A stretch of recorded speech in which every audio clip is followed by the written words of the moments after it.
2022 में जब रशिया ने यूक्रेन पर हमला किया तो दुनिया सिर्फ एक जंग की तरफ नहीं बढ़ी बल्कि ग्लोबल इकोनॉमी में भी उथल पुथल का सिलसिला शुरू हो गया। लेकिन इस जंग की बुनियाद आज की नहीं बल्कि 30 साल पुरानी है। 1991 में यूएसएसआर का टूटना सिर्फ एक एम्पायर का गिरना नहीं था बल्कि एक ऐसे तनाज़े की शुरुआत थी जो वक्त के साथ साथ सुलगता रहा।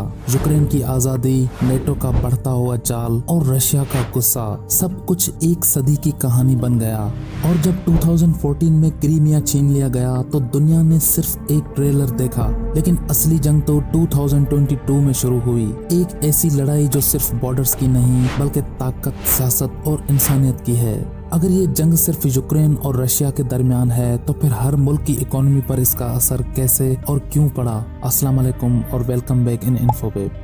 1991 में सोवियत यूनियन दुनिया का सबसे बड़ा मुल्क था। 22 मिलियन स्क्वायर किलोमीटर्स में फैला हुआ, न्यूक्लियर ताकत से लैस और 290 मिलियन से ज्यादा लोगों का घर। लेकिन सिर्फ एक साल के अंदर ये सुपर पावर टूट कर बिखर गया। मिखाइल गोर्बाचोव ने 1985 में रिफॉर्म्स का आगाज किया, ग्लासनोस्ट ने अवाम को बोलने की आजादी दी और पेरेस्ट्रोइका ने इकोनॉमी को खुला सांस लेना सिखाया। मगर ये दोनों पॉलिसीज कम्युनिस्ट सिस्टम के अंदर दरार डाल गयी। तेल की कीमत गिर गई, ब्लैक मार्केट फैल गई और महंगाई ने हर गरीब को चारों खाने चित कर दिया। साथ ही अफगानिस्तान में 10 साल की जंग ने सोवियत फौज को थका दिया, जहां अमेरिका मिसाइल से मुसल्लह मुजाहिदीन ने एक सुपर पावर को घुटने टिकवा दिए। और फिर आया चेर्नोबिल का न्यूक्लियर हादसा, जहां रेडिएशन से ज्यादा अवाम का भरोसा जला।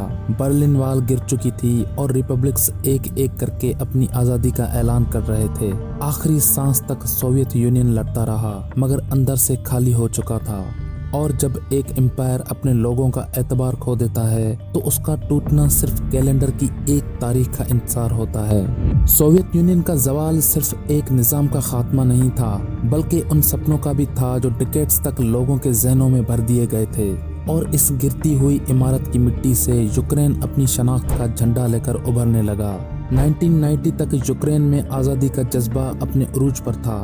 सालों की सकाफती रोको टोक, मुआशी इस्तेहसाल और कौमी शनाख्त की उठती लहरों ने लोगों के दिलों में इख्तियार का शोला भड़का दिया। आखिरकार 21 जनवरी 1990 को एक मंजर पूरी दुनिया ने देखा। कीव से लवीव तक 3 लाख से ज्यादा लोग हाथ से हाथ मिलाकर एक इंसानी जंजीर बनाते हैं जिसे चैन ऑफ यूनिटी कहा गया। ये सिर्फ एक एहतजाज नहीं था बल्कि एक पैगाम था। मशरिक और मगरिब के दरमियान अब कोई फासला नहीं। यूक्रेन एक हो चुका था और आज़ादी उसका हक बन गई थी। मार्च 1991 में जब यूएसएसआर को बचाने के लिए रेफरेंडम हुआ, यूक्रेन के लोगों ने 81.7% की अक्सरियत के साथ इस शर्त पर हाँ कहा कि नया सोवियत यूनियन उनकी सोवरेनिटी का एहतराम करेगा। लेकिन चंद महीने बाद मॉस्को में हार्डलाइन कम्युनिस्ट ने एक कोप की कोशिश की और इस नाकाम साजिश ने अवाम का भरोसा बिल्कुल छीन लिया। अब सब्र का पैमाना भर चुका था। रिपब्लिक्स ने एक एक करके आज़ादी का ऐलान कर दिया और उनमें से एक यूक्रेन था। लेकिन यूक्रेन की नई आज़ादी का सफ़र सिर्फ मंजिल तक नहीं रुका, असल इम्तिहान तो अब शुरू होना था। सोवियत यूनियन के जवाल के बाद जब दुनिया का नक्शा दोबारा बन रहा था, यूक्रेन एक नए दोहराए पर खड़ा था। 1991 में रशिया ने नेटो के साथ हाथ मिलाकर ताल्लुकात का आगाज किया और 1997 में नेटो रशिया फाउंडिंग एक्ट के जरिए कोऑपरेशन का वादा किया गया। 2002 में नेटो रशिया काउंसिल बना, लेकिन वक्त के साथ साथ ये रिश्ते सिर्फ कागजों तक महदूद रह गए। Post Soviet conflicts, Azerbaijan, Moldova, Georgia, Syria और सबसे गहरा जख्म यूक्रेन, रशिया का एग्रेसिव रवैया और यूक्रेन का वेस्ट की तरफ झुकाव। और वक्त के साथ रिश्तों में ठंडक और बेएतमादी बढ़ने लगी। ऑरेंज रेवोल्यूशन ने चिंगारी लगाई, 2008 की रसो जॉर्जियन वार ने हवा दी और 2014 में क्रीमिया के एनेक्सेशन ने नेटो को रशिया से तमाम कोऑपरेशन तोड़ने पर मजबूर कर दिया। 2022 में जब रशिया ने यूक्रेन पर फुल स्केल हमला किया तो नेटो ने रशिया को सीधा खतरा करार दिया। यूक्रेन जो कभी एक सोवियत प्रोविंस था अब एक बैटलफील्ड बन गया था, सिर्फ अपनी आज़ादी के लिए नहीं बल्कि एक नए वर्ल्ड ऑर्डर के फैसले के लिए भी। रशिया की यूक्रेन के साथ जंग सिर्फ जमीन या सियासत का मसला नहीं बल्कि एक गहरी सोची समझी स्ट्रेटेजी का हिस्सा है। रशिया नहीं चाहता कि उसके दरवाजे पर कोई मुकम्मल आज़ाद, तरक्की याफ्ता और डेमोक्रेटिक यूक्रेन खड़ा हो। और इस सब के बीच क्रीमिया और डोनबस जैसे इलाके सिर्फ जगह का टुकड़ा नहीं बल्कि रशिया के इन्फ्लुएंस इन्फ्लुएंस और इज्जत का निशान बन चुके हैं। ये जंग इसलिए भी है कि पुतिन अपने आसपास के मुल्कों को दिखाना चाहता है कि रशिया की ताकत अब भी जिंदा है। लेकिन इस जियोपॉलिटिकल कशमकश का एक और अहम पहलू है ब्लैक सी पर कंट्रोल होना।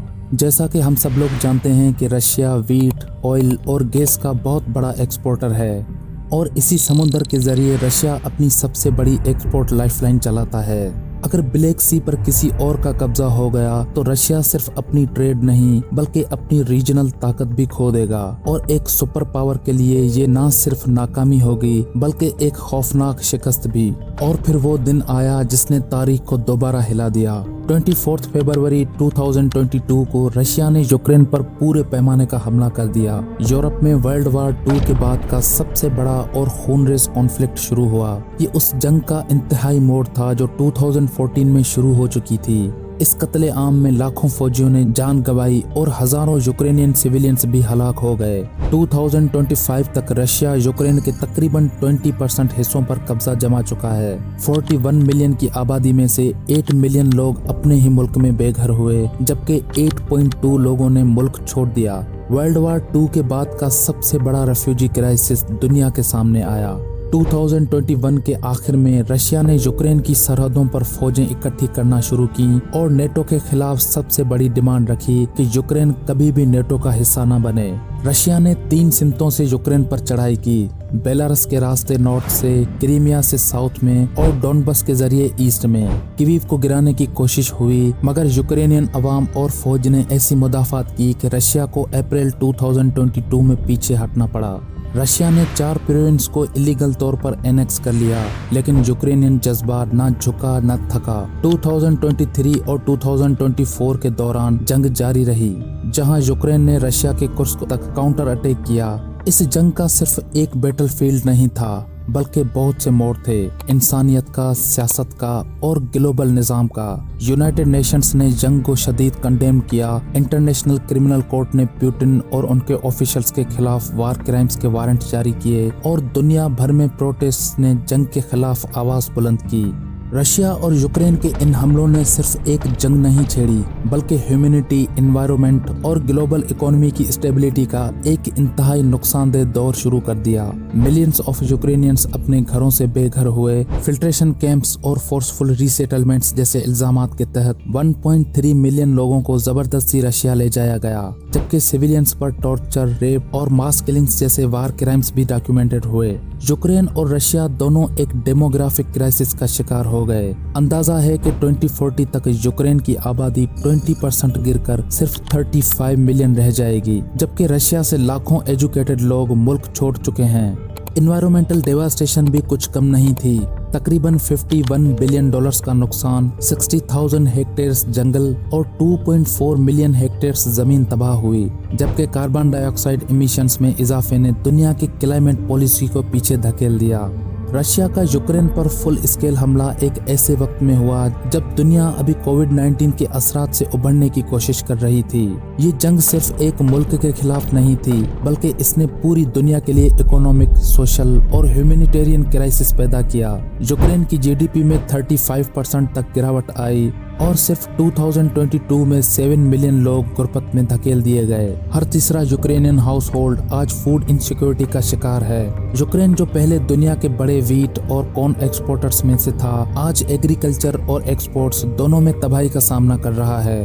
दूसरी तरफ दुनिया भर में फूड और फ्यूल प्राइसेस में तेजी से इजाफा हुआ। रशिया पर लगे सैंक्शंस ने ग्लोबल एनर्जी मार्केट्स को हिलाकर रख दिया, जिसका असर खास तौर पर यूके और यूरोप में महसूस हुआ।